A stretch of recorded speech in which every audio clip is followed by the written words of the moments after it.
So good afternoon, everybody. Hope that you are, still in very well situations right now and enjoy your life. And as we have planned it from last week, that this is must be our latest meeting in animal physiology, and we will focus on discussing about reproductive systems, and there will be two groups, group 7 and 8, that will presents about the basic foundations of animal reproductive systems based on the physiological point of views. And therefore, the first group will talk about the reproductive systems existing in invertebrates, also in vertebrates, and shows the roles of the hormones in such a systems. And then the age group then will continue about the regulations of parturitions or pregnations and also lactations.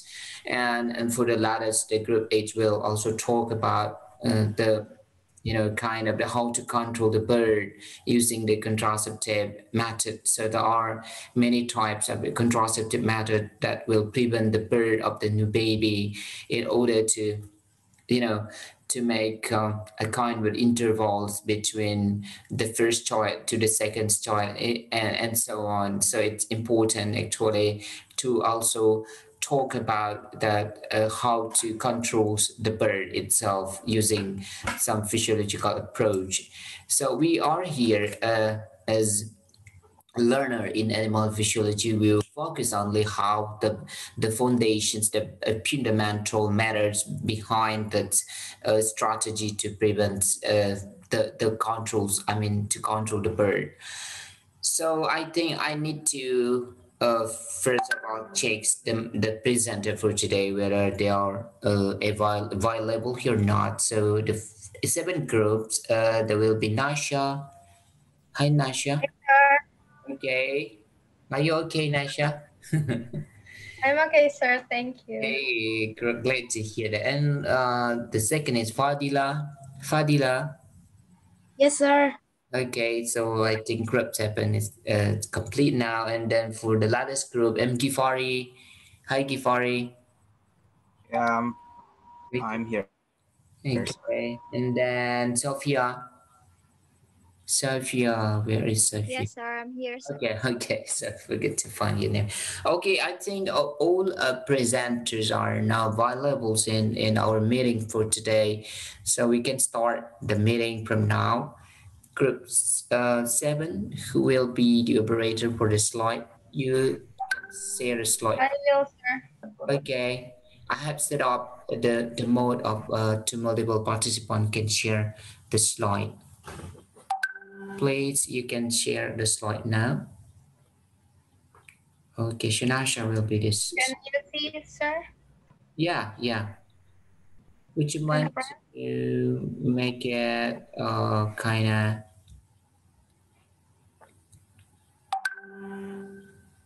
okay? Please put it on the slideshow mode. I think it's better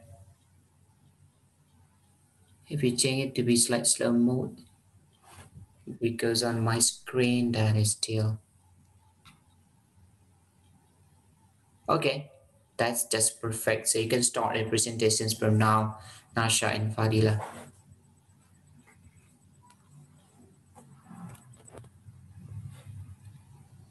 Oke, Bismillahirrahmanirrahim. Assalamualaikum warahmatullahi wabarakatuh. Waalaikumsalam Good, warahmatullahi wabarakatuh. okay, good afternoon, Mr. Putra Santoso and all of my friends. Let me introduce myself first. My name is Fadila Cantika, and my partner is Nasha Hafifah Putri. We are from Group 7 that will present about our result discussion about reproduction system part 1. So let we start again. The next, Nafi, please. Okay. The first is the function of reproduction system. We know that the reproduction system or genital system is the ability of living organism to produce the new offspring. The next is the production system function. There are first maintain and preserve the species in order to continue life and don't become extinct. The second is evidence of evolutionary progress. And the third is produce new individuals with a variety of animal characters within genetic development. Jadi sistem reproduksi itu berfungsi untuk melanjutkan keturunan dan tidak menjadikan dia organisme itu punah, lalu membuktikan bahwasanya adanya evolusi pada suatu organisme dan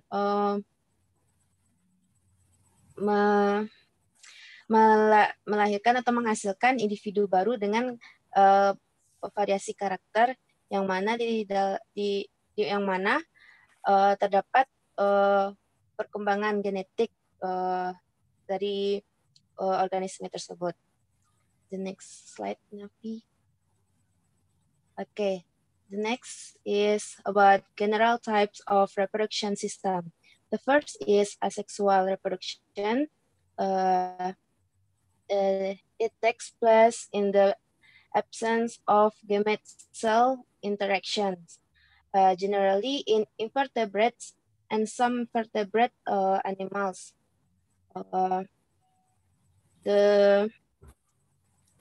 Selanjutnya itu the example of asexual reproduction. There are budding in Hydra, binary fission in Protozoa, then fragmentation in Planaria sp, sporulation, or the formation of large of spores in Plasmodium sp, then paidogenesis in Fasciola hepatica, and parthenogenesis that can be occurs in bees, lizard, and etc. Next slide, Nafi. Okay, then the sexual reproduction, it takes place with the interaction of gamete cells through the mating of individual male and female. In general, can be occurs in invertebrates and vertebrates. Then resulting individuals are more diverse in terms of character. Next slide, Nafi. Okay. The next is about reproduction system of Daphnia sp. Pada siklus hidup Daphnia ini sendiri terdapat beberapa siklus atau step dari hidupnya, yaitu telur, juvenil, Daphnia muda, dan individu yang dewasa. Dan Daphnia sendiri bisa bereproduksi secara seksual maupun aseksual. Secara aseksual dinamakan dengan parthenogenesis. Jadi Daphnia bisa melakukan reproduksi yang dinamai dengan parthenogenesis. Yang mana parthenogenesis ini sendiri terjadi tanpa adanya fertilisasi atau pencampuran antara gamet jantan dan gamet betina.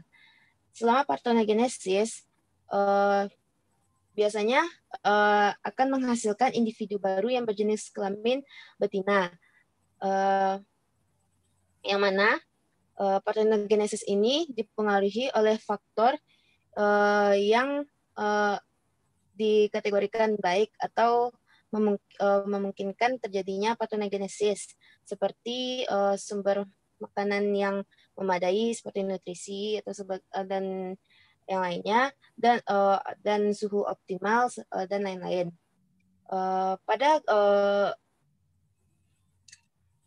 Pada lingkungan yang tidak mendukung, maka seperti terjadinya kekurangan makanan dari segi kualitas dan kuantitas, adanya toxicity dan kekurangan oksigen, dan overcrowded populations, Daphnia akan menghasilkan individu yang berjenis kelamin jantan. Next slide, Nafi. The presence of Daphnia, male Daphnia, will initiate sexual reproduction.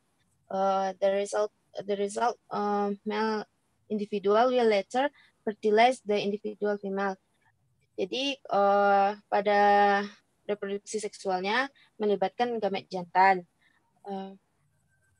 Pada reproduksi seksual, Daphnia betina akan menghasilkan telur yang diselubungi dengan cangkang telur yang dinamai dengan epipia, yang mana epipia sendiri akan bertindak sebagai penyokong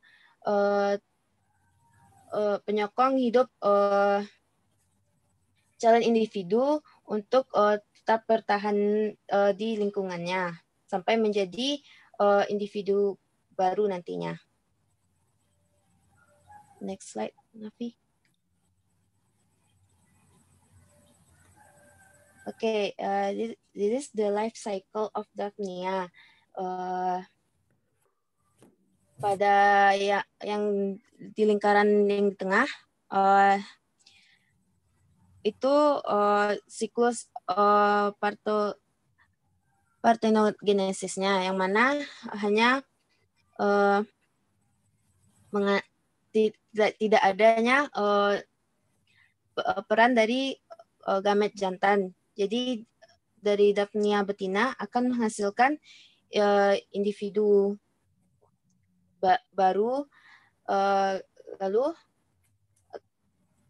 ya, dan di partenogenesis ini maka Daphnia akan menghasilkan individu baru yang berjenis kelamin betina, yang mana dipengaruhi oleh faktor yang mendukung terjadinya partenogenesis seperti kecukupan nutrisi, suhu yang optimal, dan lain sebagainya. Lalu yang di siklus hidup yang lingkaran di luarnya itu menggambarkan terjadinya perkawinan antara Daphnia jantan dan Daphnia betina yang menghasilkan telur, lalu menghasilkan individu baru. Jadi ini gambaran umum dari siklus partenogenesis dan atau yang aseksualnya dan siklus hidup Daphnia yang secara reproduksi seksualnya. Next, Nafi. Okay, the next is the picture of Daphnia sp. Jadi ini adalah gambar dari perbedaan antara Daphnia jantan dan betina. We can see that in this picture, the female Daphnia in the picture A more bigger than the male Daphnia. Yang ini didapatkan di salah satu jurnal, dan ya hanya itu penjelasan yang yang bisa dijelaskan pada gambar ini gitu. And next, Nafi. Okay. The next is the pseudosexual whiptail lizard, atau pseudosex pada kadal whiptail. Pada kadal whiptail sendiri terdapat terjadi yang namanya parthenogenesis atau reproduksi secara seksual, di mana pada reproduksi seksual ini atau pseudoseks ini betina akan menghasilkan individu baru tanpa adanya kontribusi genetik dari pejantan. Jadi among all sexual vertebrates, the only example of true parthenogenesis in which all female population reproduce without male involvement is found in the squamate reptile, the whiptail lizard, or Aspidos sellis neomexicanus in Mexico, Amerika. Jadi pseudosex atau parthenogenesis reproduction pada kadal whiptail ini dapat terjadi saat individu betina yang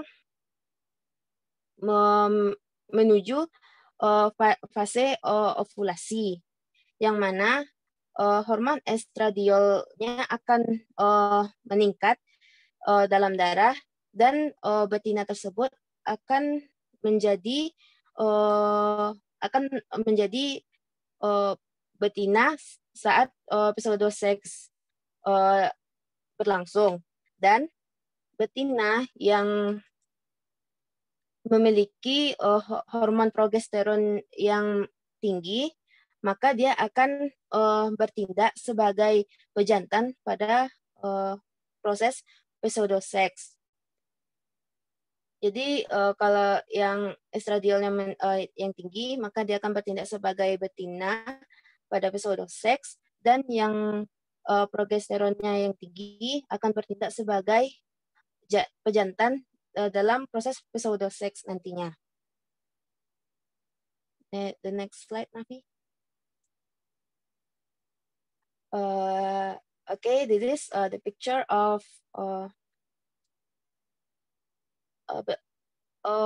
pseudoseks in lizard whiptail.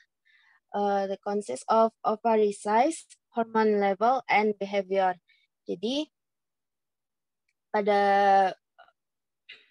saat ovulasi, pada fase ovulasi, maka ovari akan siap untuk dibuahi, yang mana fase ovulasi itu sendiri diiringi dengan hormon estradiol yang meningkat pada kadal yang berperan sebagai betina dalam proses pseudoseks kadal whiptail. Lalu saat betina mengalami fase ovulasi, betina yang berperan sebagai pejantan dalam pseudoseks kadal whiptail akan ditandai dengan meningkatnya hormon progesteron yang dekat dengan meningkatnya fase ovulasi. Lalu di sanalah akan terjadinya mating atau perkawinan pseudoseks antara female dan kadal yang bertindak sebagai betina dan kadal betina yang bertindak sebagai kadal jantan dalam pseudoseks. Gitu. Okay. The next presenter is Nafi. To Nafi, time is yours. Okay, thanks to Eva. Next, I will explain about sexual maturity atau kematangan seksual. Sexual maturity is the process of sexual maturation involve the hormonal system and the differentiation of organs or tissue that are included in the hypothalamic pituitary gonad axis in testis or ovary, and it called HPG axis, and the adrenal pituitary hypothalamus axis or the HPA axis. Jadi proses pematangan seksual ini dia melibatkan sistem hormonal dan diferensiasi pada organ atau jaringan yang tercakup dalam sumbu hipotalamus pituitary gonad yang terdapat pada testis atau ovarium, itu disebut dengan HPG, sumbu HPG, dan sumbu pituitary adrenal atau sumbu HPA. This is the HPG axis and the HPA axis in sexual maturation process in mammals. The key regulatory change that occur for the initiation and progression of puberty in boys and girls are shown. The HPG activation requiring signal from the hypothalamus, from the central nervous system to the hypothalamus, and the hypothalamus release gonadotropin releasing hormone, which in turn stimulated the production of LH dan FSH from the pituitary. LH and FSH activate the gonad to produce sex hormone, which in turn initiate pubertal change in many target organs. And the HPA activation requiring signal from the CNS to the hypothalamus, and hypothalamus will release adrenocorticotropin releasing hormone or CRH that in turn stimulated the production of adrenocortical tropic hormone or ACTH from the pituitary. The ACTH activates the adrenal cortex to produce androstenedione and dehydroepiandrosterone or DHA that in turn initiate armpit, pubic hair, and skin change. The androgen action is also considered to be part of the initiation of armpit, pubic hair development. The positive and negative indicate stimulatory and inhibitory signal, and the positive, negative, and CNS indicate a combination of excitatory and inhibitory neuronal signal. Jadi kalau HPG ini pada CNS ini merupakan sistem saraf pusat. Jadi nantinya HPG dan HPA ini dia membutuhkan sinyal dari sistem saraf pusat ke hipotalamus. Pada HPG dia akan melepaskan hormon GnRH+, kemudian nanti hipofisis akan mengeluarkan hormon LH dan FSH, dan hormon ini akan berpengaruh pada gonad.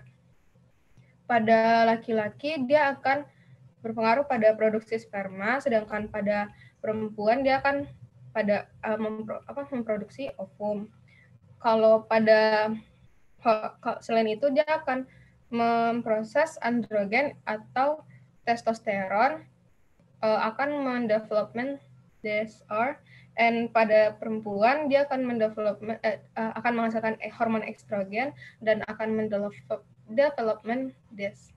Kalau pada HPA dia hipotalamusnya akan melepaskan hormon CRH+, dan hipotalamus akan memproduksi hormon ACTH+.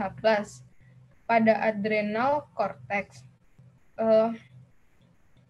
ini terdapat pada laki-laki atau perempuan yang nantinya akan memproduksi adrenostadion dan DHEA yang akan mendevelopment pubic hair, armpit hair, acne, and secondary seksual lainnya.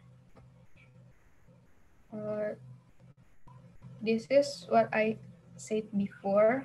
Hypothalamus will synthesize and release gonadotropin releasing hormone which act on the pituitary gland, and the pituitary will synthesize follicle stimulating hormone or FSH and luteinizing hormone or LH, and they will reach the gonad through the bloodstream and will affect the gonad. Sexual maturity in male. LH will specifically trigger the testicular Leydig cell to produce testosterone or androgen. FSH will specifically induce spermatogenesis in Sertoli cell and also trigger the production of androgen binding protein or ABP, which function to accelerate the work of testosterone in Sertoli cell, so that individual in puberty will be able to produce sperm and the sex hormone testosterone. The presence of testosterone and androgens will trigger the initiation of spermatogenesis and various secondary sex character. This is the diagram. In sexual maturity in male, the hypothalamus will release GnRH, and the pituitary, if it's LH, kalau pada LH dia akan mempengaruhi sel Leydig, dan sel Leydig ini dia akan menghasilkan testosteron, sedangkan pada FSH dia akan bekerja pada Sertoli cell. Sertoli cell ini nanti akan menghasilkan spermatogenesis setelah testosteron bergabung. Jadinya baru nanti spermatogenesis ini berjalan. Baru terbentuklah sperma dan sebagainya. Dan negative feedback, and Sertoli cell dia menghasilkan inhibin 2, dia akan memberikan negative feedback ke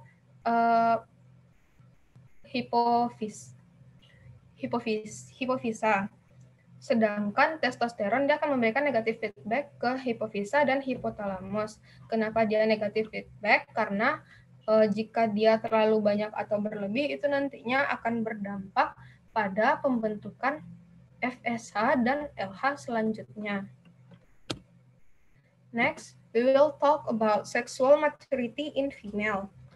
LH will work in theca layer in ovarian follicles, thereby triggering the biosynthesis of androgens and progesterone from cholesterol, that's a steroid precursor. Androgen will diffuse into the follicular granulosa layer where FSH is located. Then the granulose layer will undergo aromatization with the catalyst of the aromatase enzyme to become estrogen and progesterone. Estrogen and progesterone will trigger the development of secondary sex character in women. This is the diagram of sexual maturity in female.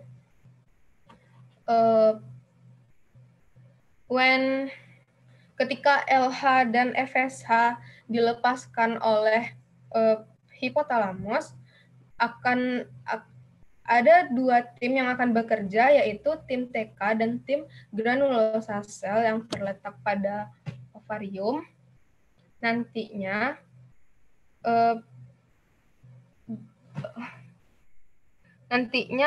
mereka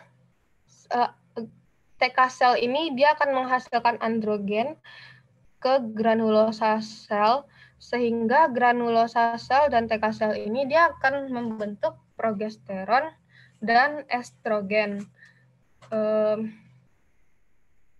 LH ini dia lapisan LH dia bekerja di TK sel dan granulosa di FSH. Sehingga nanti progesteron dia akan mempengaruhi development of endometrial. Kalau estrogen LH FSH short, endometrial development, cervical mucus alteration, various system effect like brain, heart, skin, bone, and breast. Saya akan menjelaskan sedikit kenapa kolesterol sebagai steroid prekursor. Dikarenakan kolesterol ini ada pada setiap kolesterol ini merupakan lipid molekul dan dia merupakan pembuka jalan untuk seks hormonal. Jadi kolesterol ini dia dibentuk di berbagai tempat seperti pada sel ovarium yang dihasilkan oleh estrogen.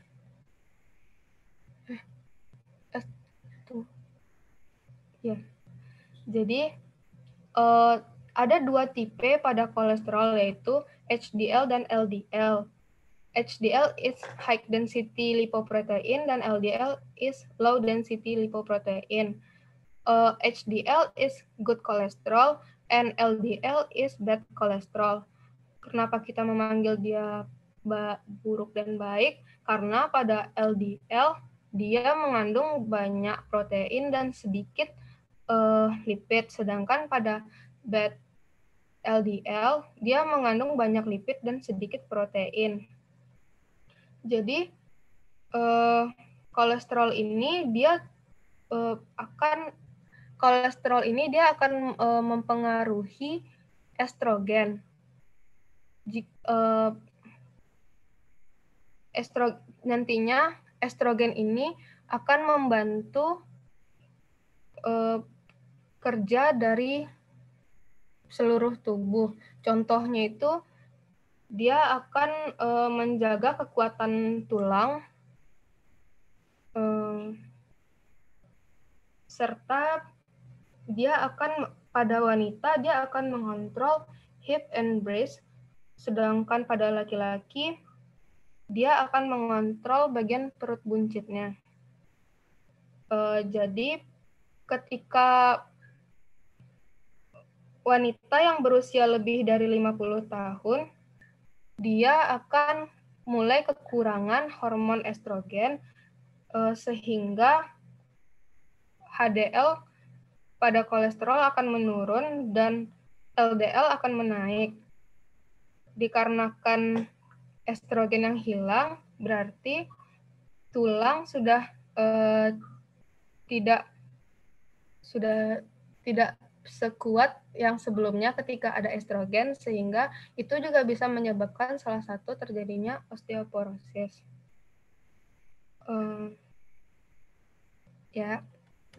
Next we will talk about premenstrual cycle hormone dynamic. The menstruation that occurs in premat mammal in a complex hormonal and morphogenic physiology process involving important synergistic event in the pituitary gland, ovary, and endometrium or uterine wall. The menstrual cycle picture can be seen in the change in the uterine wall. The uterine cycle is divided into 3 phases. The phase of menstrual flow is the phase in which the uterine wall fall off and bleed. Then the second is proliferative phase, is in the progressive thickening of the uterine wall. And secretory phase is the phase of uterine wall that actively perform secretory activity. This is the menstrual cycle. There are three phases menstruation that occur from yang terjadi sekitar 7 hari dan proliferative phase pada hari ke-7 sampai 14 serta secretory phase yang terjadi pada fase 14 sampai 28 hari. Jadi pertumbuhan dan pematangan folikel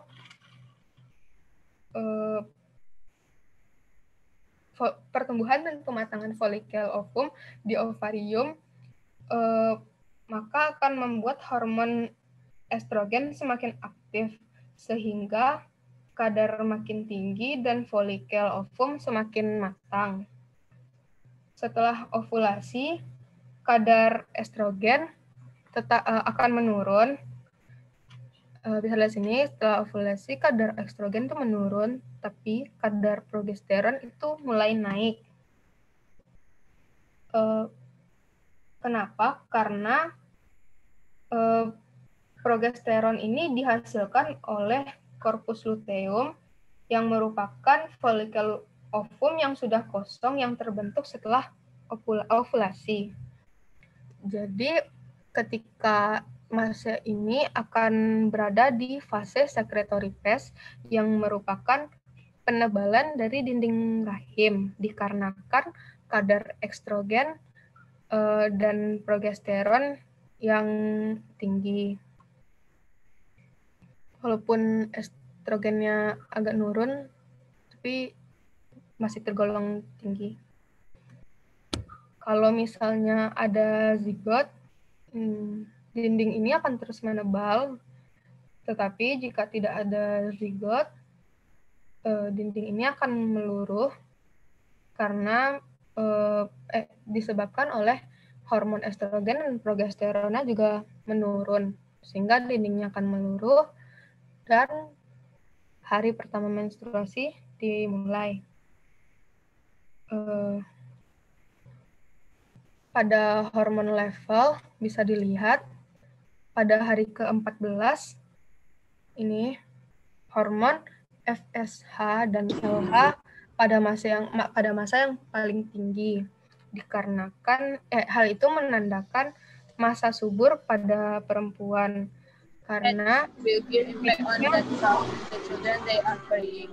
The question is why pregnant women are prone to what is the danger of pregnant women with such a tooth hatch to their baby? What was it?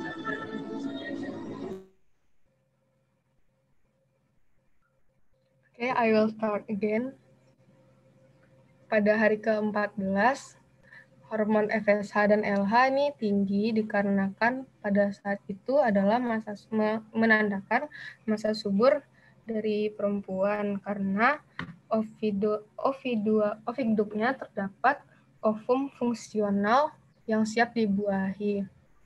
Bagian sini sudah dibuahi.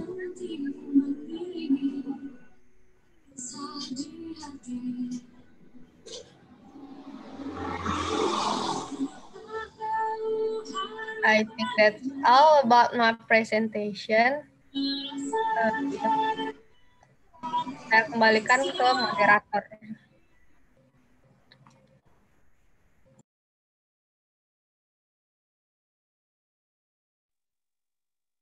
Thank you, Nafi. Okay, it's our presentation.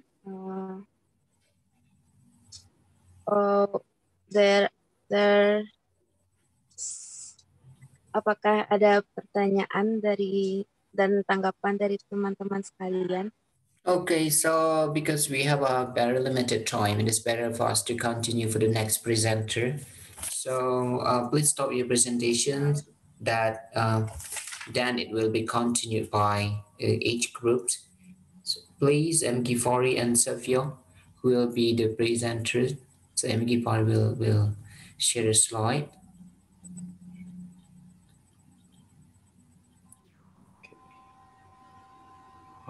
How is it, sir? Yeah, it's great. So it's clear now. You can see it. You can start your presentations for now. Okay, Assalamualaikum warahmatullahi wabarakatuh. Waalaikumsalam. The Honorable Mr. Putra Santoso and my friends, in this opportunity, me and Muhammad Gifari Tama and also my partner, Sofia Nuriani Safitri Tanjung will presenting our material about reproduction system part 2. So move to the next slide, and this is the content that we will explain. The first one will talks about pregnancy and hormone dynamics during the pregnancy process. Next one is transfer of molecules across the placenta, and the third one is parturition and lactation, and control of pregnancy, or you can call it contraception. So the first topic will be explained by Sophia. Sophia, time is yours. Okay, thank you for Aditama to allow me to explain that the pregnancy. Pertama, kita harus tahu dulu apa itu pregnancy. Pregnancy, also known as gravidity or gestation, is the time during which one or more offspring develop inside a woman. Jadi kehamilan adalah suatu waktu di mana satu atau lebih ovum yang berkembang di dalam diri seorang wanita setelah melalui proses yang namanya ovulasi. Next slide, please. Ketika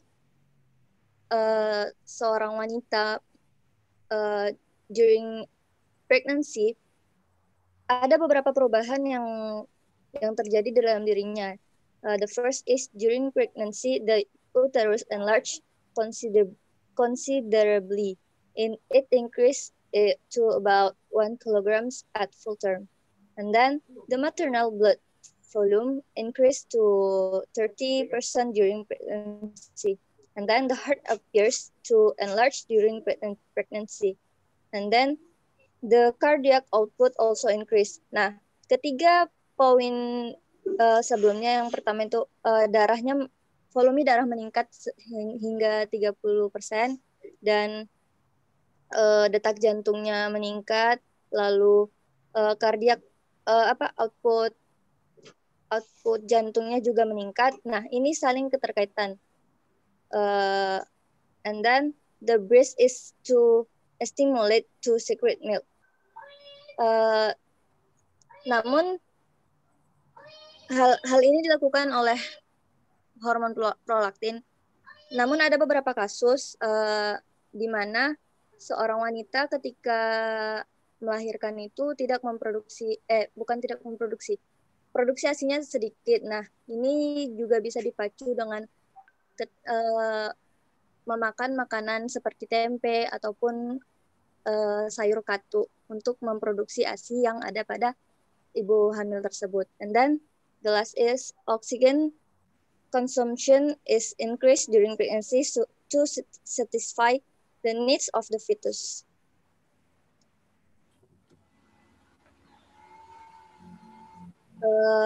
Kita pernah mendengar ketika seorang wanita baru menikah sekitar 2 minggu lah sebelum. Nah, setelah 2 minggu pernikahan dia hamil. Itu bukan suatu hal yang dianggap berzina atau berzina di luar nikah, namun itu pregnancy dihitung pertama kali dari hari pertama melahirkan siklus menstruasi terakhir. Nah, the average duration of human pregnancy is about 280 days, atau sekitar 10 siklus menstruasi, calculated from the first day of the last menstruation cycle, and then 266 sampai 270 when calculated from the time of ovulation.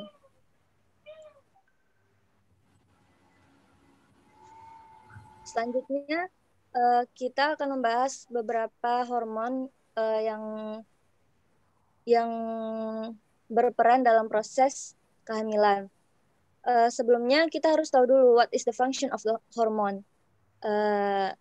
Di sini ada beberapa fungsi. Yang pertama itu during pregnancy, hormones play a significant role in triggering change in the mother and fetus.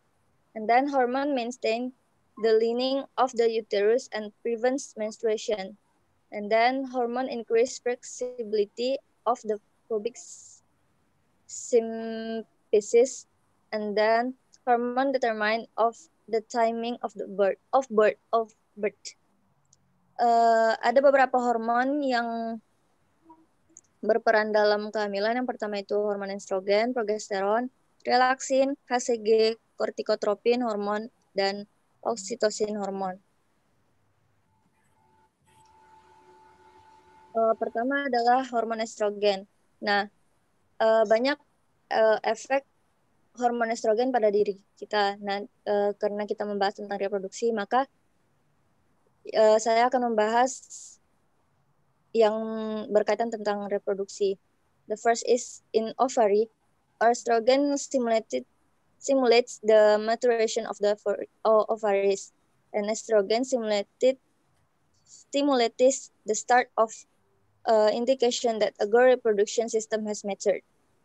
Di vagina, estrogen stimulates the maturation of the vagina, and then estrogen helps maintain a lubricated and thick vaginal lining. And then breasts.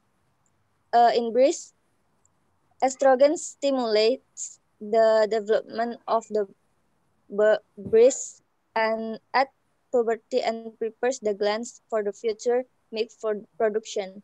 And then in uterus, estrogen stimulates the maturation of the uterus. And then estrogen helps to prepare the uterus to nourish the developing fetus. Next, Dit. Selanjutnya ada hormon progesteron. Progesteron ini adalah hormon luteal yang disintesis oleh corpus luteum, cortex adrenal, dan placenta. Progesterone is a pregnancy hormone which acts on genital tissue and induce proper functioning of breast. Yang ketiga adalah relaxin hormone. Relaxin hormon juga diproduksi oleh corpus luteum yang menyebabkan pelunakan episis dan memfasilitasi persalinan. Next slide, Dit. Selanjutnya adalah human chorionic gonadotropin hormon atau yang sering kita sebut dengan HCG. Nah, hormon ini dibuat it is made by cells that form the placenta, which nourish the ovum after it has been fertilized and become attached to the uterine wall. Nah, HCG ini dideteksi sekitar 12-14 hari setelah pembuahan dengan tes urin, sedangkan pada sekitar 11 hari setelah pembuahan itu dideteksi dengan tes darah. Selanjutnya, HCG akan berlipat ganda setiap 72 jam dan kadar tersebut akan mencapai puncak sekitar 8-11 minggu pertama kehamilan dan kemudian akan menurun selama sisa kehamilan. Fungsi HCG itu sendiri adalah first, enhance maternal breast growth by increasing protein synthesis, and then increases maternal fatty acid for ATP production, leaving more glucose available for fetus, and then helps to maintain pregnancy and affects the development of baby. And the amount that HCG increases early in pregnancy can give information about pregnancy and health of baby. Soon after delivery, HCG can no longer be found in your blood. hal inilah mengapa ketika seseorang mengecek kehamilan itu dites dengan suatu alat yang namanya itu test pack di awal trimester pertama kehamilan, karena di trimester inilah tingkat HCG itu meningkat. Next, Dit. Selanjutnya adalah corticotropin hormone releasing hormone. CRH juga disintesis oleh plasenta dan menentukan durasi kehamilan.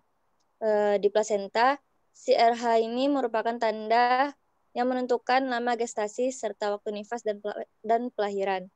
CRH dapat bertindak sebagai pemicu partus.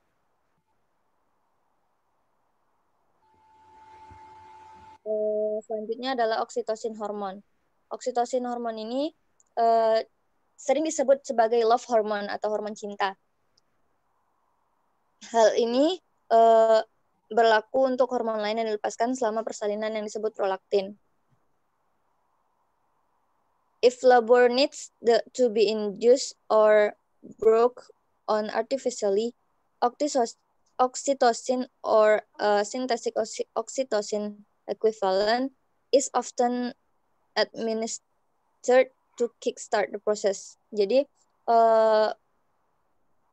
ketika akan melahirkan, hormon ini akan sangat berpengaruh. Nah, kadar oksitosin juga meningkat pada awal persalinan yang menyebabkan kontraksi teratur pada otot rahim dan perut.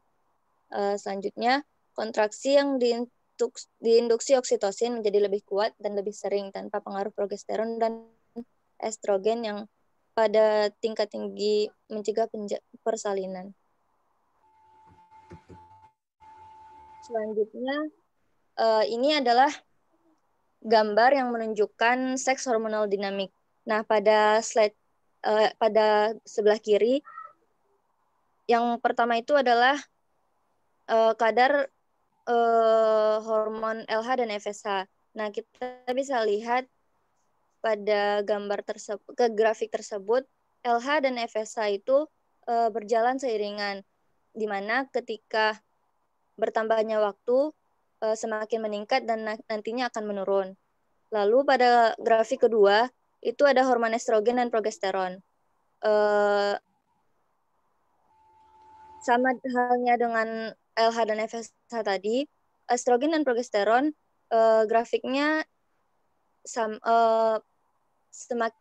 semakin hari demi hari, kadar estrogen dan progesteron juga akan semakin meningkat, dan pada proses pelahiran akan turun akan menurun. Dan selanjutnya yang pada gambar yang bagian kanan itu ovary cycle. Itu adalah proses perkembangan ovari. Yang selanjutnya adalah uterine or menstruation cycle. Selanjutnya, Nah, ini adalah hormonal control of pregnancy. Kita bisa lihat ada 3 garis yang ada pada grafik tersebut. Yang pertama adalah warna merah yang menunjukkan hormon HCG. Yang kedua warna hitam, mungkin tidak terlihat jelas. Itu adalah hormon progesteron, dan yang warna biru di bawahnya itu adalah hormon estrogen.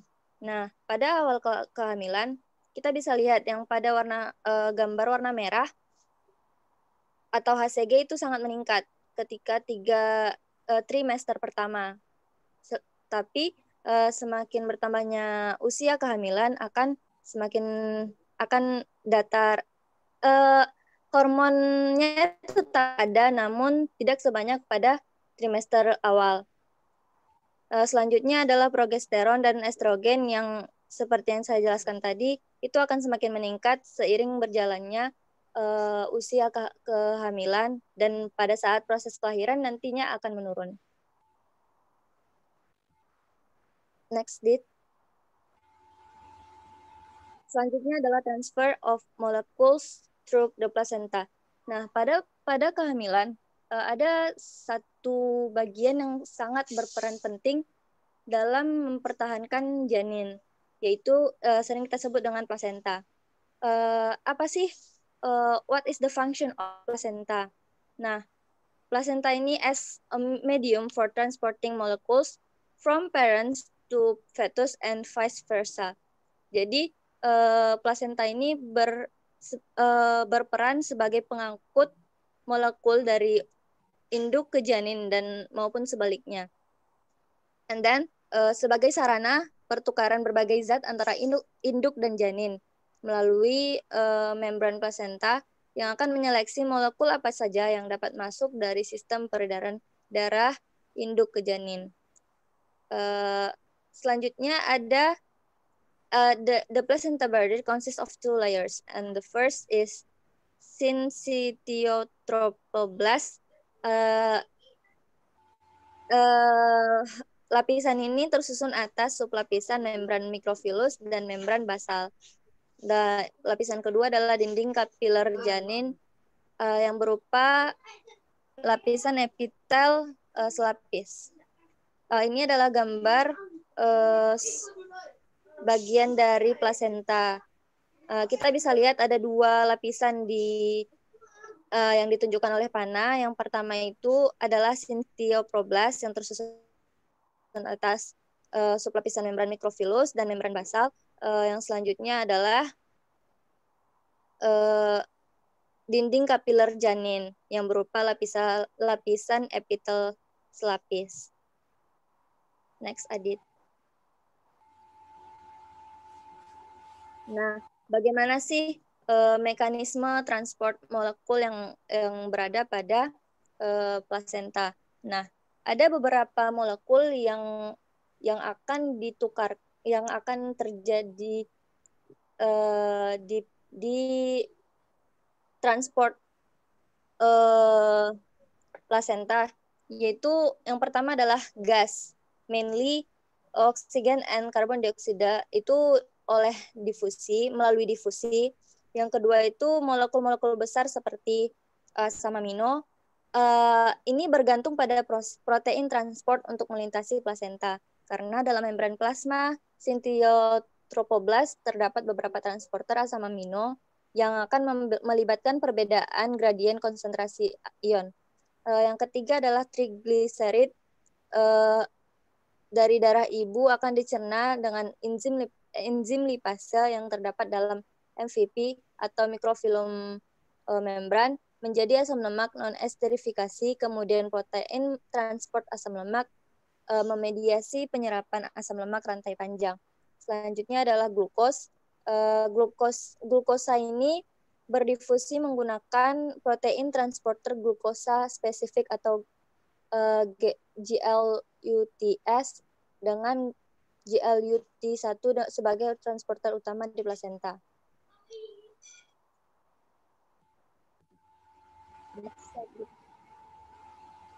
Selanjutnya adalah faktor-faktor yang mempengaruhi pengangkutan senyawa antara induk dan janin. In here, ada beberapa faktor. Yang pertama itu adalah aliran darah utip, uteroplacental blood flow, and umbilical cord in placental animals, and then nutrients concentration gradient between parents and offspring, and then thickness and area of change in placenta or yolk sac endoderm on FS, and then metabolic status of mother and fetus. Mungkin ini that's all from me. Saya kembalikan kepada moderator. Okay, thank you, Sophia, for the explanations. So, in this slide, we're gonna talk about parturition. So, what is it? Parturition is an interesting biological process in the sense that the uterus that was quiescent during the entire pregnancy starts contracting, and the cervix that was tightly contracted relaxed sufficiently to allow the passage of the young one to roll outside the mother's womb, passing through the birth canal. So simply, parturition is the process of delivery of the fully grown fetus and the completion on the normal pregnancy period. And oh, okay. Uh, so parturition happened because the uterus is mature enough and the period of parturition is calm.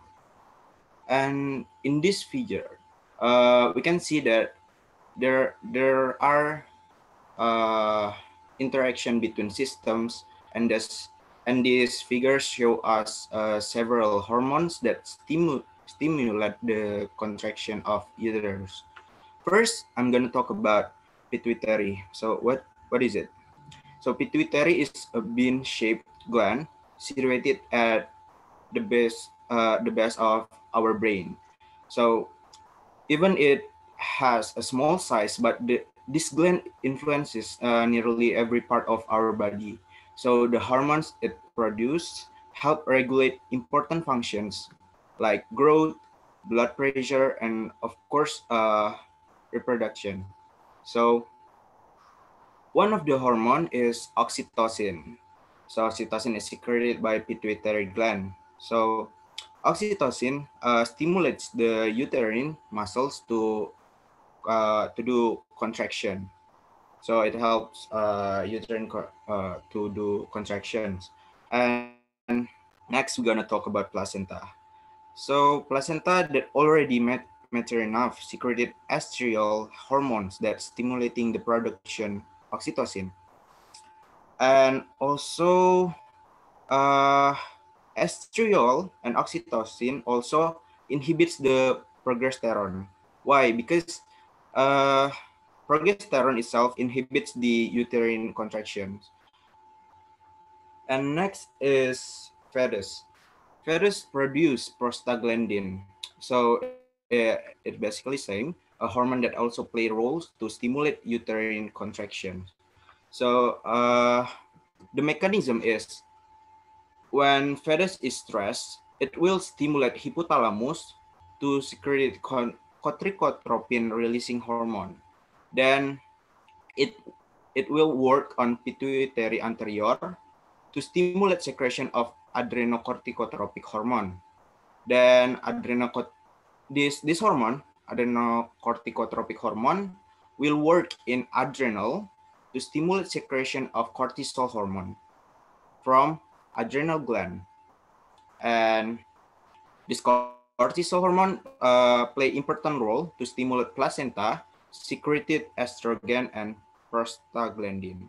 Yeah, as I mentioned before, prostaglandin is play important role to stimulate the uterine contraction. Next, okay. In this figure, it shows interaction between fetus and mother to stimulate parturition. So when the parturition happen, the cervix uterus stretch that stimulate a reflex mechanism which is mediated by hypothalamus,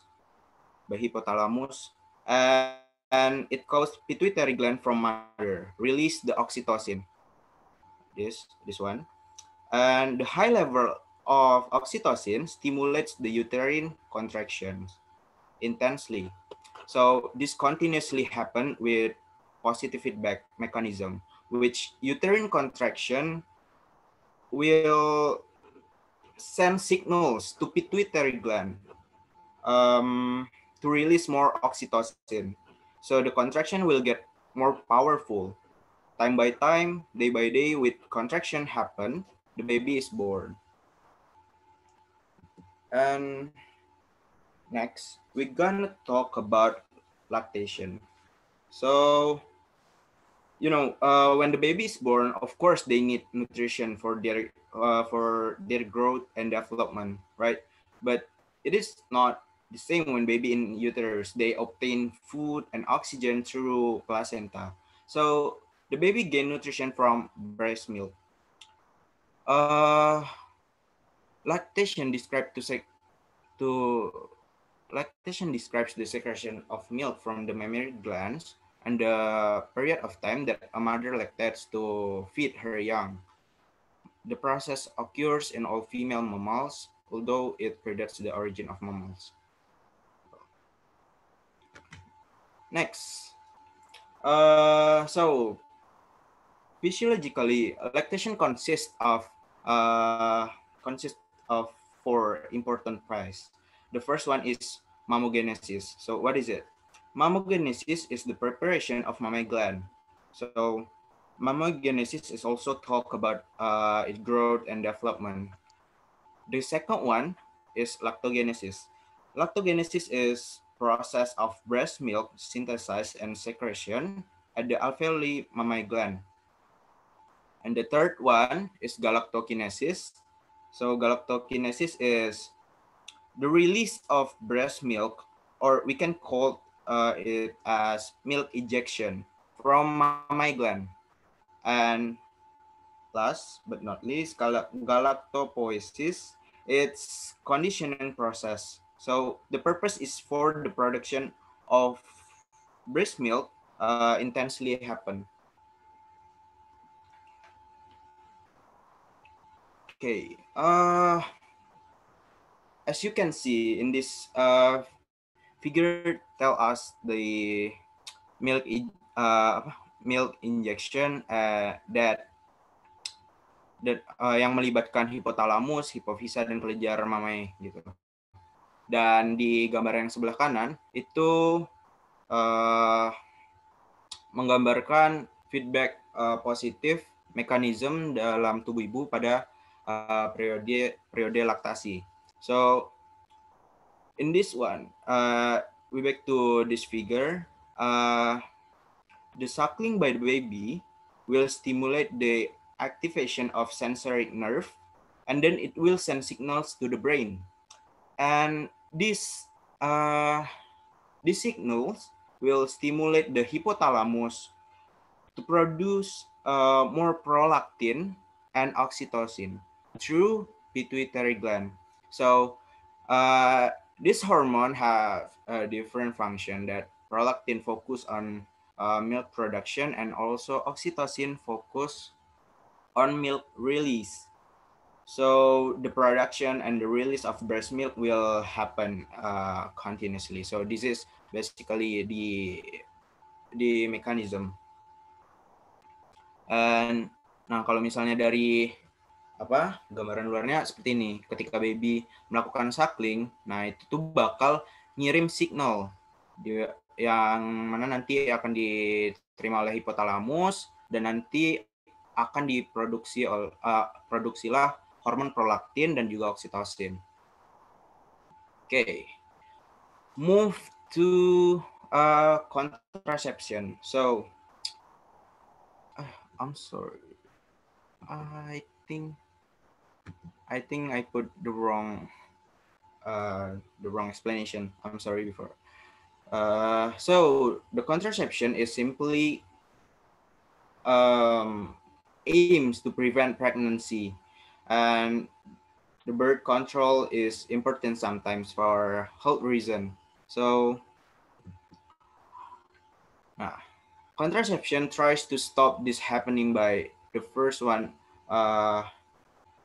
prevent the form of gamete cells, prevent sperms and ovum release, prevent sperms and ovum meet, prevent zygote implantation on endometrium.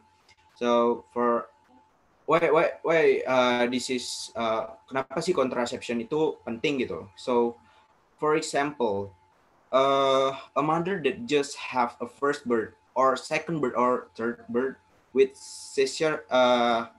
operasi sesar gitu. Jadi kan the mother not suggested to have the next birth in the near of time.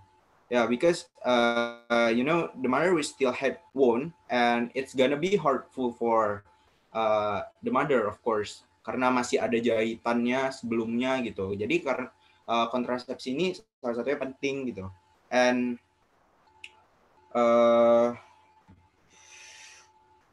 so basically ini secara prinsipal itu, ini metode kontrasepsi itu ada 4 gitu. So contohnya seperti yang pertama, prevent the form of gamete cells. So contohnya itu metodenya adalah sterilization. Kalau misalnya yang number 2, method that prevents sperms and ovum release, for example, the using of pill, contohnya itu anti-ovulation. The third one is method that prevents sperms and ovum meet.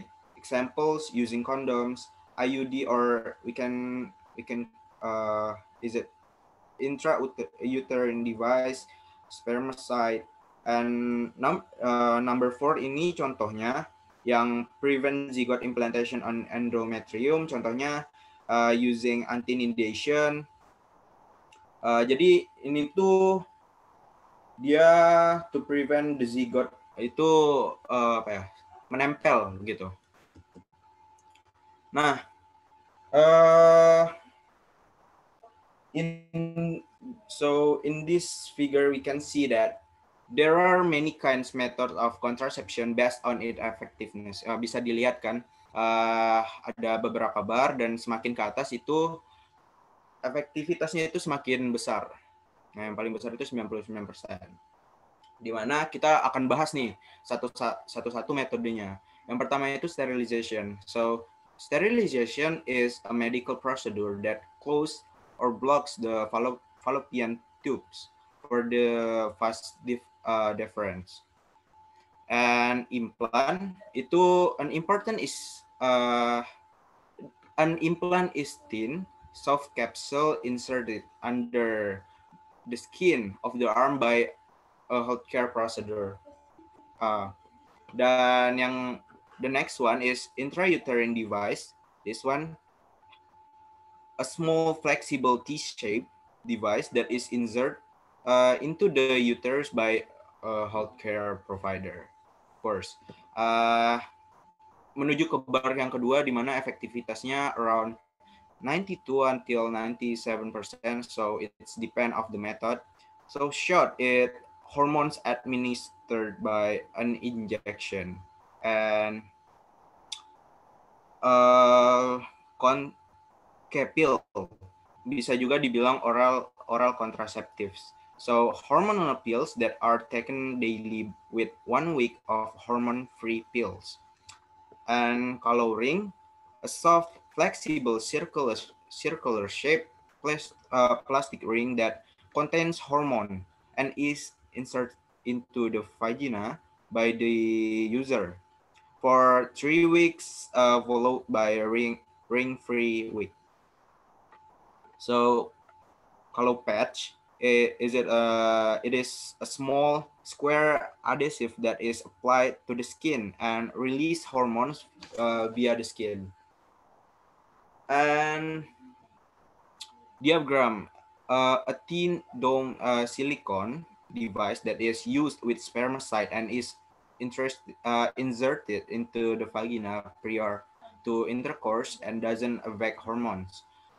An internal or external condom, is it a latex or latex alternative seed that is rolled down over the penis, or is it external condom or insert into the vagina or internal condom?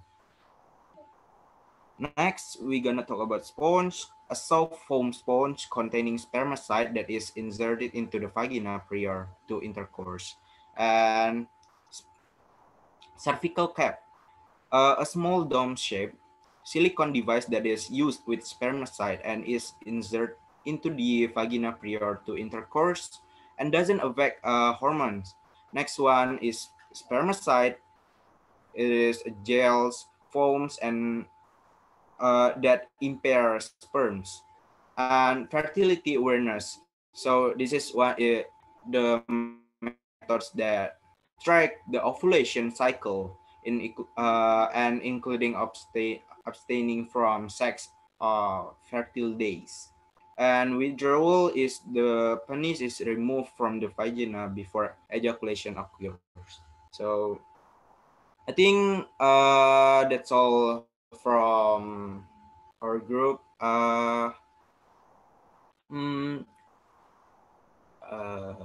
Saya tutup. Assalamualaikum warahmatullahi wabarakatuh. Waalaikumsalam warahmatullahi wabarakatuh. So thanks for both group 7 and 8 group that have presented their materials talking about reproductive systems, and we also recently heard about explanations regarding the how the contraception's method will could be effective to prevent or just to control the formations of new baby.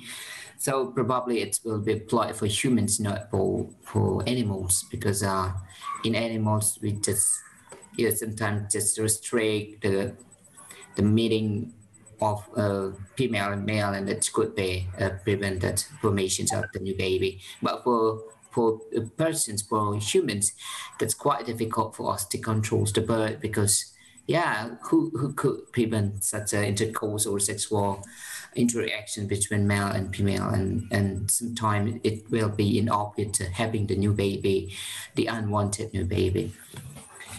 And here we have discussed, we will discuss about several questions that have been asked by 5 students in our class. So there are 6 questions actually for group 7 and also group 8 as well.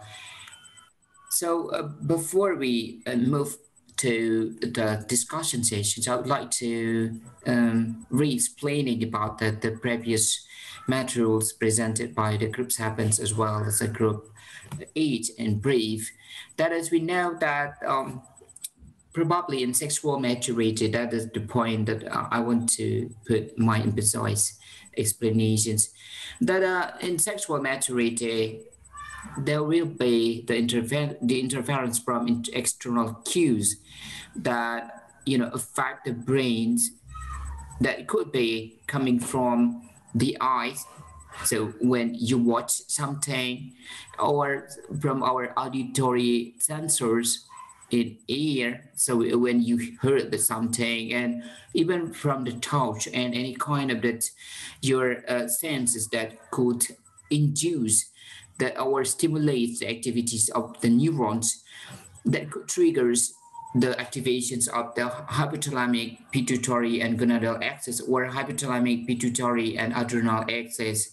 So because that such a axis directly connect into the brain, into the central nervous systems, therefore any kind of stimulations that will trigger the activation, the activity of such a the brain involving in regulations of sexual maturity could also trigger the early maturity. For examples, right now, based on the research of the health in the health field, they found that they revealed that the formations, I mean, the first time for a boy, for a younger boy in this time during this year, for example, in this era, that it is come earlier as compared to the previous decades. For example, in my era when I was a very young boy, we were like, you will get your first dream when you are about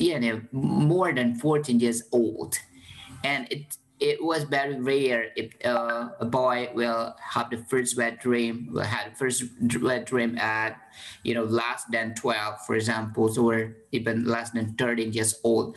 And also for the girls, it was commonly found that in my era that the girls will first the first will get the first menars, I mean the first menstrual period, like maybe upper than older than 13 years old. But recently, as we see that actually it has become faster, become the early maturity, that the boy like in elementary schools about 9 or 10 years old have already capable to you know having sperm and having the first wet dream starting in a very early period of life. And also for the women's, it is commonly found in our society that the girls now could having a period during like less than 12 or less than sometimes like 10 years old having their period. That's quite surprising fact actually, that the sexual maturity become very early for the current generations. So it could be associated with the environmental cues that calm and stimulate their brain. For example, right now we have the really broad and free access into the many kind of contents through the YouTube or Facebook or any kind of social media that could affect our brains, and therefore it could stimulate the early formations of the gametogenesis, for examples. And yeah, and sometimes it's not also due to of the something that related to the brain, but also it's related to the nutrition, the food that eaten by the girls and the boy. So, for example, there are many kind of the meats and also many kind of other food, instant food, for example. They contain high level of cholesterols and high levels of steroids.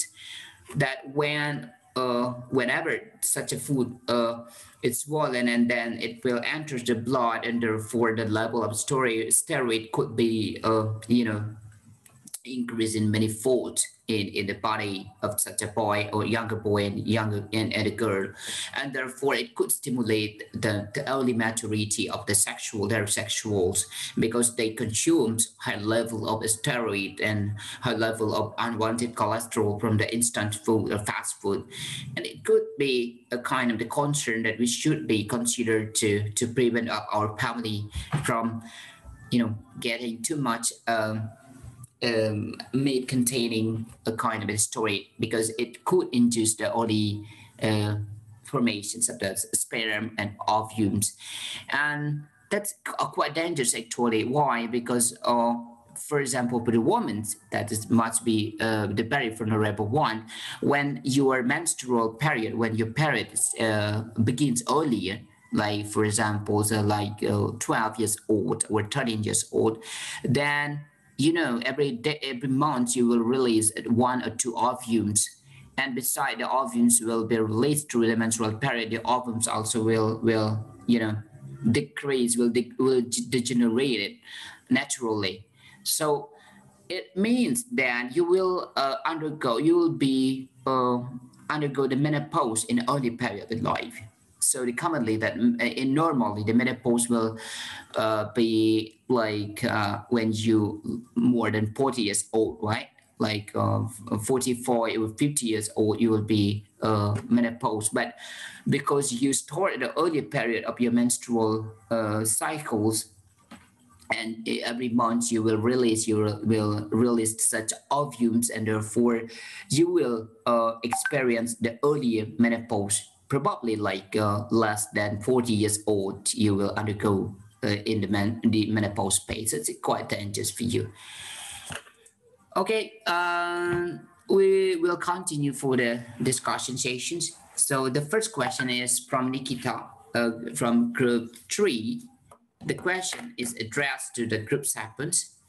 So let me try to simplify the question from Nikita. So Nikita asks to group sapiens that, as presented before, that in Daphnia, as the invertebrate, it could reproduce through the sexual pathway.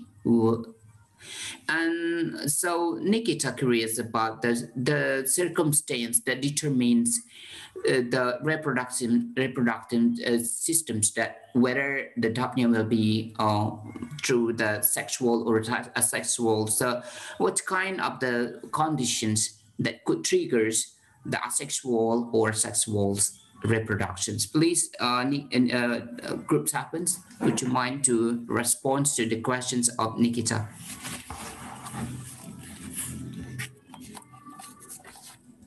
Okay, sir, I will answer the Nikita's question. The question is when the Daphnia will do sexual reproduction, and when the Daphnia doing the asexual reproduction. So we know that Daphnia will doing a sexual reproduction when in a good environment. Okay, the factor of the good environment is the faktor dari lingkungan yang baik itu pH airnya antara 6.5 until 8.5, salinity 1.5 ppt,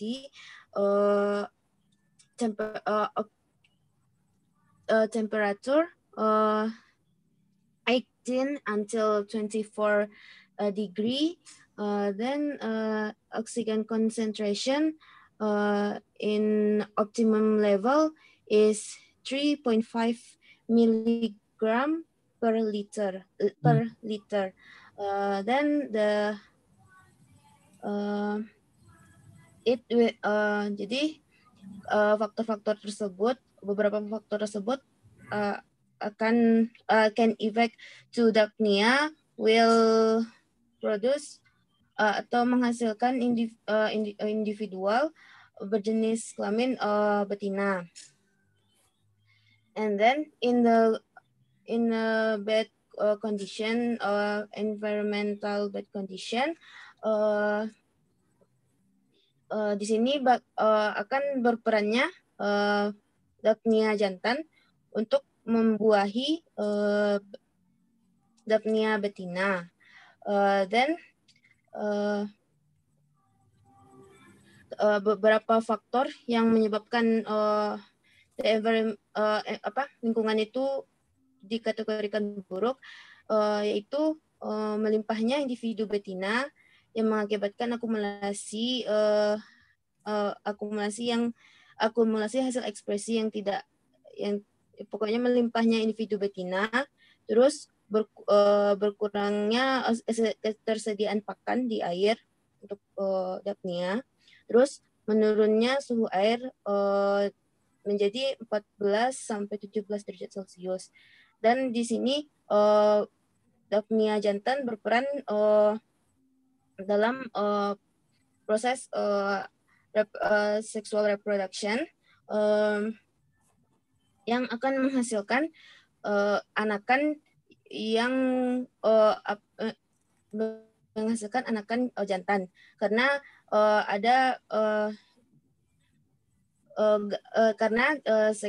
sexual reproduction melibatkan gamet jantan dan gamet betina. Lalu terbentuknya gamet jantan ini dipengaruhi juga adanya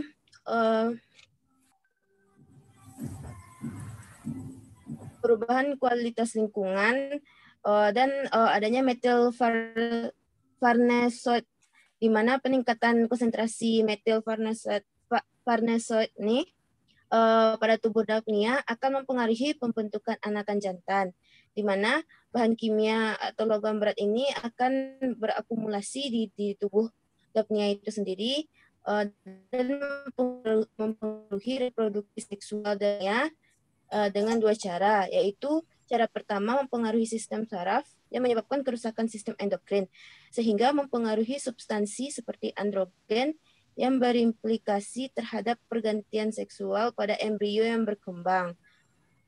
Lalu logam berat yang berakumulasi di tubuh Daphnia tersebut merusak reseptor endokrin yang menyebabkan substansi endokrin tidak dapat mengenali reseptor sehingga tidak bisa membentuk kelamin betina. Jadi metil farnesoid ini memicu dihasilkannya individu baru yang berjenis kelamin jantan pada Daphnia sp. Untuk itu sekaligus that the answer jawaban tersebut juga menjawab pertanyaan Nia, yang mana menanyakan why in the good environment Daphnia will produce the new individual, female Daphnia, and in the bad environment will produce male Daphnia. The factor is the evidence of individual females result in accumulation of expression and a lack of food available and decrease air water temperature from 25 till 30 degree to 14 and until 17 degrees Celsius. And dan dipengaruhi juga tadi oleh methyl farnesoid tadi pada pembentukan penentuan jenis kelamin jantan pada Daphnia itu sendiri. That's my answer, sir. Okay, so thank you so much for quite longer response to the questions from Nikita and also from Milania, Group 3 and Group 4, asking about what's determined whether the Daphnia will reproduce through the sexual or asexual types, and what determines or why they choose to be male or female during such situations. So the key is because it depends on the environmental conditions. Under the stress conditions, under the unfavorable conditions of the environment, so it could be, for example, due to the insufficiency of nutrition or due to the extreme levels of acid or any kind of toxic that may affect the life of Daphnia, or even like the concentrations of the oxygen itself in the water. It could affect the reproduction systems of such Daphnia. So the key is during the favorable condition, during the supportive circumstances, the Daphnia will undergo the asexual reproduction through the parthenogenesis. But when the condition where the environmental situation become very unfavorable, so it will determine that sexual reproductions. And as also as mentioned before that one hormones, it's not the heavy metals, so it's called it the methyl farnesoid is not a heavy metal. This is juvenile hormones actually. So this juvenile hormones is produced due to the stress conditions. During the stress conditions, the unfavorable conditions, the Daphnia will produce such these hormones, the methyl farnesoid. So this substance, this hormone will induce the formations of male gamete or male individual instead of female through the formations of such sexual reproductions. So I think that's the answers Nikita and Melania's questions. So Nikita and Melania, did you understand about such explanations from the group 1? I understand, sir. Thank you, Ifa and sir. Okay, thank you very much. And then we will move to the next questions asked by Fanny to the group 8. So this will be answered by group 8. So in case of the wrong formations, it's not also it's about the incorrect positions of baby or fetus inside the wombs. Sometimes it's like upside down, right? So in normal positions, actually, the head should be in the lower part and their legs should be in the upper part. So when it times to a labor time or parturition time, it will be easy if the baby will start go outside and push outside starting from the head, because the head is easy to deliver, but sometimes it's like the upside down. The head, the leg is the first time in the first position, so the and the head is in upper part, and it's quite difficult to deliver such a baby. So the funniest questions are, what happens to the lover when the positions becomes like that? Please respond to such a questions. Okay, sir. I'm gonna try to answer from Fanny's question. So in this case, jadi abnormal ini tuh biasanya dinamakan malposition atau malpresentation gitu. Yeah. So basically in general penyebabnya itu panggul ibu yang tidak normal dan juga pelvis yang abnormal, ukuran uterus yang terlalu besar, dan juga kontraksi uterus tadi yang kurang kuat gitu. Nah, jadi ada beberapa penanganan khusus yang diadopsi dari yang saya baca dari WHO, itu udah standar WHO gitu. Nah, jadi kondisinya itu not only one condition. Jadi malpresentation or malposition ini mempunyai banyak ini. Jadi banyak posisi, beda posisi itu beda penanganan gitu. Yeah. Nah, saya ambil beberapa contoh gitu. Contohnya ada yang namanya occiput posterior, di mana the position of the baby, bagian belakang janinnya itu, kepalanya dan punggung janin itu tuh berhadapan dengan tulang punggung ibu, di mana itu tuh terjadi karena bentuk panggul yang abnormal dan juga lengkungan tulang ibu yang terlalu berlebihan gitu. Nah, itu untuk kondisi seperti itu ada sarannya yaitu melakukan operasi sesar. Dan ada juga kondisi di mana jika ketuban masih utuh gitu. Nah, nanti orang kesehatannya bakal menggunakan disarankan untuk memecahkan ketuban dengan alat pengait amnion namanya. Nah, terus ada juga posisinya itu presentasi dahi, di mana juga banyak nih jika janin hidup. Nah, jadi beda lagi ininya, beda lagi penanganannya gitu. Jadi kalau presentasi dahi ini yaitu kepala itu tidak turun dan persalinan macet. Nah, itu jika janin hidup dilakukan disarankan dengan operasi sesar. Dan juga masih banyak posisi-posisi lainnya gitu. Ada juga posisi dagu anterior. Nah, itu jika pembukaan lengkap itu tuh biarkan persalinan secara spontan, dan masih banyak lagi.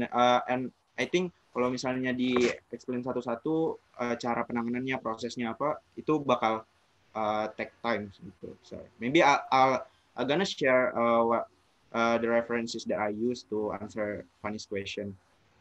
Okay, I think that's all. Okay, so that's quite clear, actually, the explanation. So actually, there are many factors that may, triggers the malformations, malpositions of such a baby inside the wombs. The normal position is actually like upside down. The head is in the lower part, and the leg is in the upper part. But sometimes it could be in many kind of the position that will make the delivery process difficult. So as we see that there could be, due to the kind of the abnormal structures of the anatomical structures of the hips of the woman itself, and also sometimes about due to the activities of the woman during the pregnancy, during the maternal, during the pregnancy period.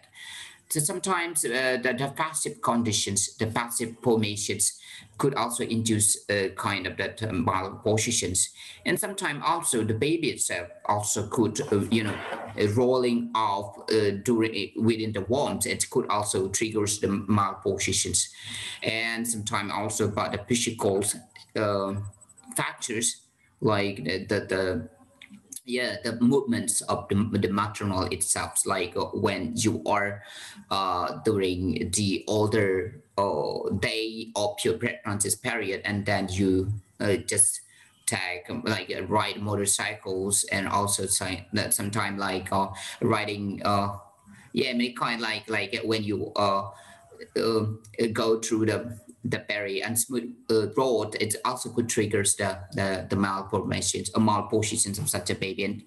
And of course any kind of the malposition should be you know treated by different the treatment due to but the diagnosis is itself, it's important.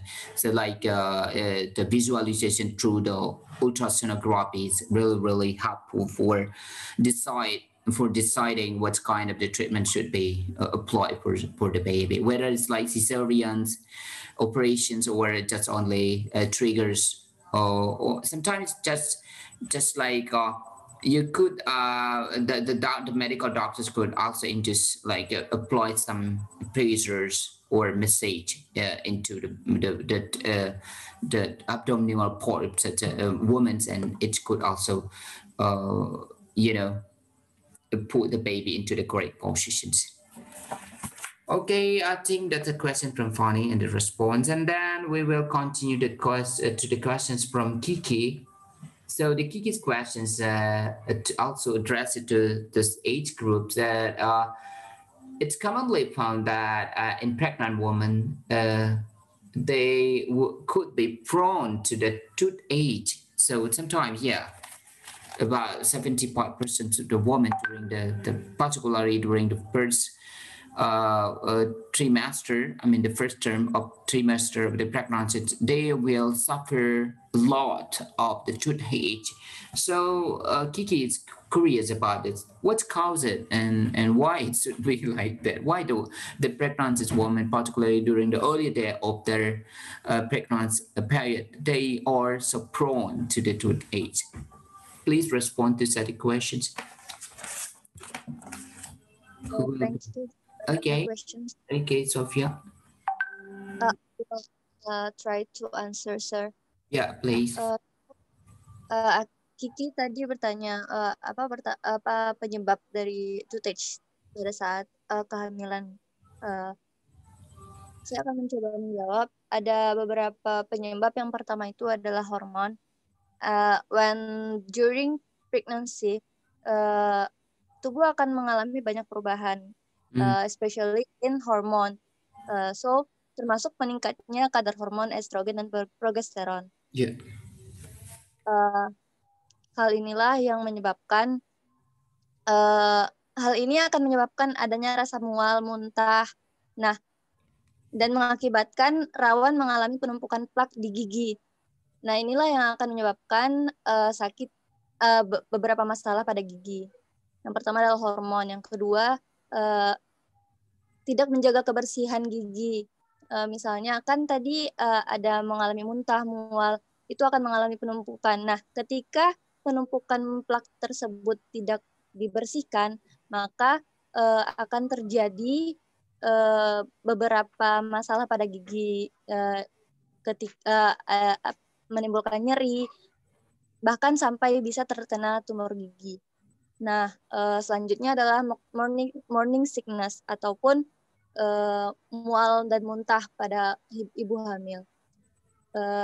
Ketika muntah yang dihasilkan itu mengandung asam dari lambung, itu dapat merusak enamel pada gigi yang secara perlahan membuat gigi lebih sensitif.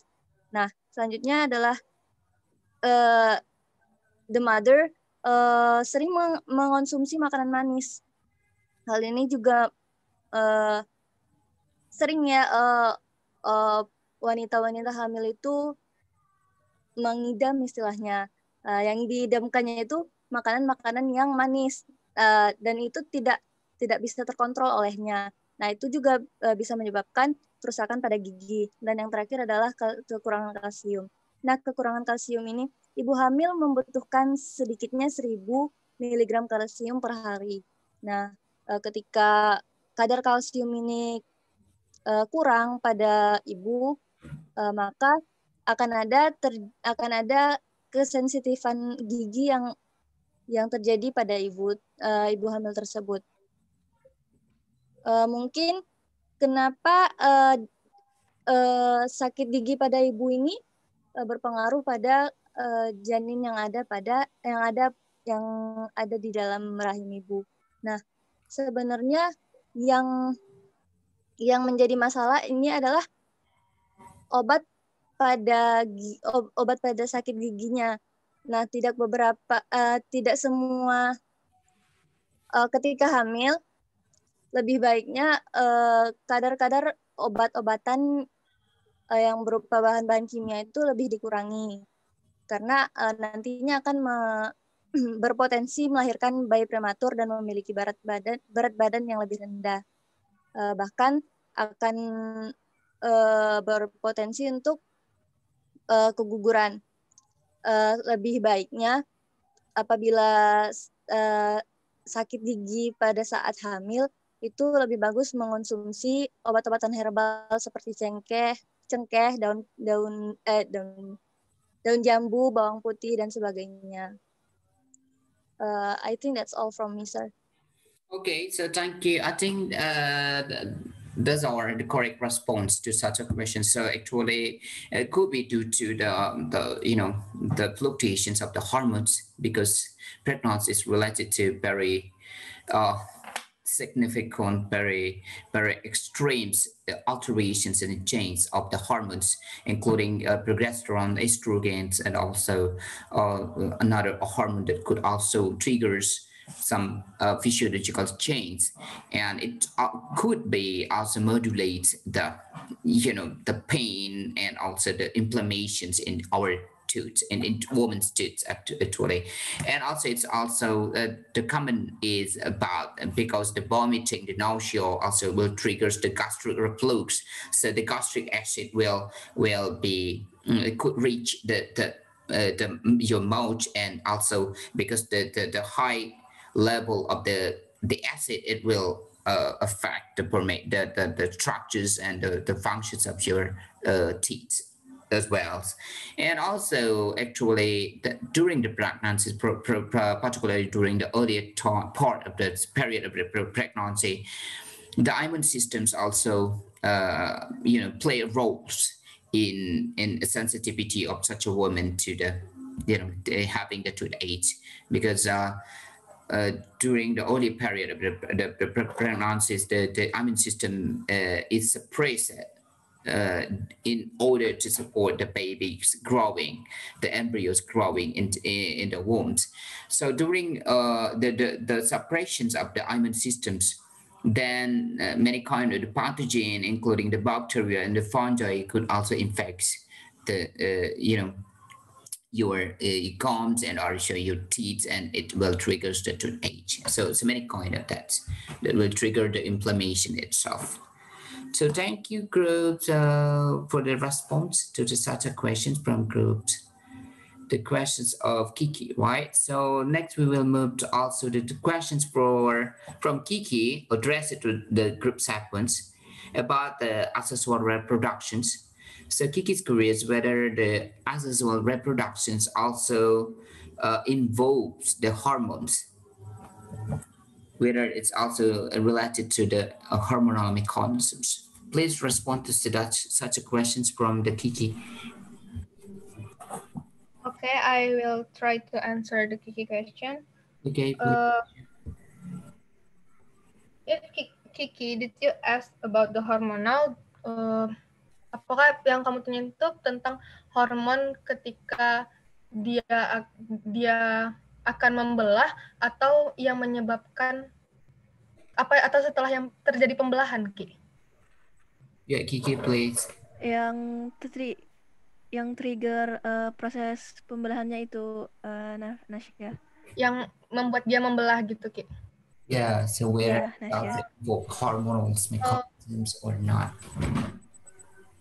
Sebelumnya saya sudah mencoba mencari dan tidak menemukan apa saja nama hormon yang menyebabkan dia membelah, karena hormon aseksual ini dia tidak mengakibatkan pertemuan antara sperma dan ovum. Selain itu, hormon aseksual ini dia tidak menyebabkan varietas genetik, berbeda dengan hormon seksual yang menyebabkan ada varietas genetik. Jadi kalau misalnya di seksual dia ada hormon-hormonnya yang menyebabkan, sedangkan kalau di aseksual saya belum menemukan apa saja nama hormon yang menyebabkan dia membelah gitu. Okay, let's check. Now let's see for the whiptail lizard. So in this case, like pathogenesis, that is asexual reproductions. So actually, the asexual behaviors call it the pseudosex behaviors in mating systems of such a whiptail lizard actually involves, yeah, absolutely involve the hormonal mechanisms. We can see that there are estradiol and also progesterones play important roles triggering such a pathogenesis systems. So it means that actually both sexual and asexual reproductions also involves the hormonal mechanisms, but probably it will involve the different mechanisms of different hormones itself. For example, in whiptail resort, it involves only estradiols and progesterones. So when the female lizard having a high level of estradiol, it will acts as a female. It will trigger the formations, the growth of the follicles, and therefore it will undergo the parthenogenesis. But in another male, when they're having a high level of progesterones, they will act as a male, and then they will, undergo the ritual behaviors like the same-sex behavior, sexual behaviors that will trigger the female, induce the female to be, parthenogenesis, having the parthenogenesis, and therefore it means that both sexual and sexual behavior, sexual reproductions also need hormones for their process. Okay, so I think that's the answers. And for the last questions from Hilmo, so Hilmo, probably this question for the group 8, right? So why the outcomes are hormonal? So I simplify this question. So why the outcomes of the hormonal change in pregnant differs? So sometimes a woman very experience a very severe response of nausea, but another woman would probably just having a very low grade or probably an absence of nausea or vomiting during the period of the pregnancy. So what the mechanism that may underlie this difference? Okay, sir. I will try to answer Hilma's question. Mungkin bisa diperjelas lagi. Hilma bertanya tentang apa yang penyebab mual dan tidak mual saat hamil gitu, Hilma? Yeah, what's the difference? Some women may experience a very severe nausea and vomiting, but some women also it's okay. They enjoy the pregnancy period. There is no vomiting and nausea. Just a very low grade of effect of particularly during the trimester, during 3 months of their periods of pregnancy. Okay, sir. I will try to answer, sir. First, kita harus tahu apa penyebab mual pada saat hamil. The first is hormone. Nah, ketika hamil kan terjadi produksi hormon itu secara signifikan itu meningkat. Nah, inilah yang diduga menyebabkan rasa mual. Spesifiknya lagi itu pada hormon HCG yang ada pada tubuh. Yang kedua itu adalah peningkatan kadar hormon estrogen, sensitivitas terhadap aroma, like Sir Putra have explained before, and then infeksi saluran kencing yang dapat menyebabkan mual dan muntah, and then sebelumnya wanita itu juga sering mengalami rasa mual atau saat perjalanan ataupun mengalami obesitas, mengandung anak pertama, mengandung bayi kembar. dan mual saat menggunakan kontrasepsi yang mengandung estrogen. Nah, kenapa ada perbedaan? Ada wanita yang mual dan ada wanita yang tidak mual. Nah, perbedaan itu bisa saja disebabkan karena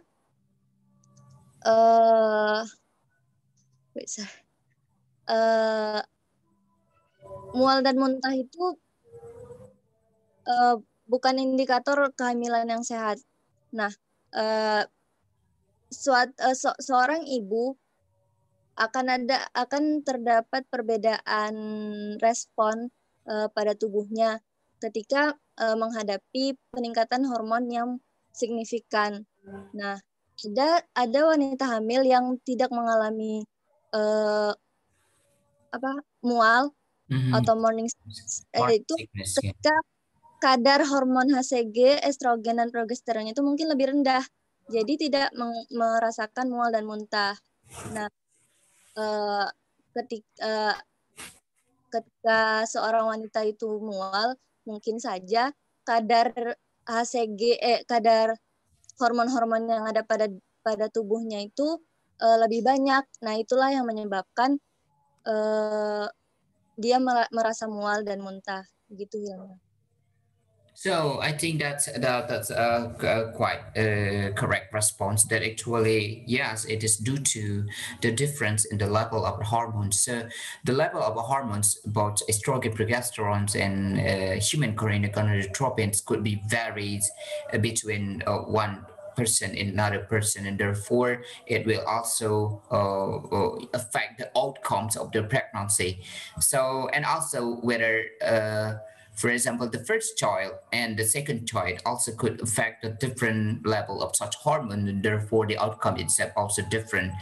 So the common is about due to the difference in the level of hormones, and also the twins, whether the woman's pregnant with a twins baby or with a single baby, it also affect the level of such hormone. The twins baby will trigger the very high levels of human gonadotropins, because there are two syncytotropoblasts there. It means that the level of the productions of the hormone produced by syncytotropoblasts also will be twofold than the normals, and therefore it also triggers with severe outcomes like the vomiting and nausea. So I think we have discussed all the questions asked by students in our class, and thank you for the response from the group 7 and 8, and also thank you very much for the presentations. And since this is the last meeting of our class during the semester for animal physiology, and we will have the final exam starting from December 7th. So next week we will have a quiz, online quiz, so you can do it anytime you have time, and I will design the online quizzes that I adopt from several questions from the textbooks itself, and you will do it. And there will be 2 periods of quizzes. So the first is related to the 2 first chapters, like immune systems and endocrine systems for the first term of quiz, and the second term is related to the nervous system and reproductive system. So I divide it into two stages of the quizzes. And then you don't forget also, I will also share the talks for answering the high order thinking questions. There are 4 high order thinking, and therefore you will respond to such a question for your groups. And also for the latest talks is for the individual talks, call it essay. So you will prepare writing in essay. So you will probably could submit it during 2 or 3 weeks from now for your additional talks. And that's all. So thank you very much for your attention, and also for your response during our lectures. And I am so sorry if there is something about limitations to my explanations, and sometimes you also feeling quite uncomfortable for the lectures, and hopefully that the materials from our lectures could improve of our understandings and our body itself, and also could also increase of our become wiser and become smarter than before, that we will understand about such situations in our body and also with other persons surround us. Thank you very much for your attention, because it is now time for a short prayer, so we need to close our meeting. Assalamualaikum warahmatullahi wabarakatuh. Waalaikumsalam Waalaikumsalam. Thank you, sir. Yeah, Thank you, sir. Thank you, bye Thank you, sir. sir. bye bye.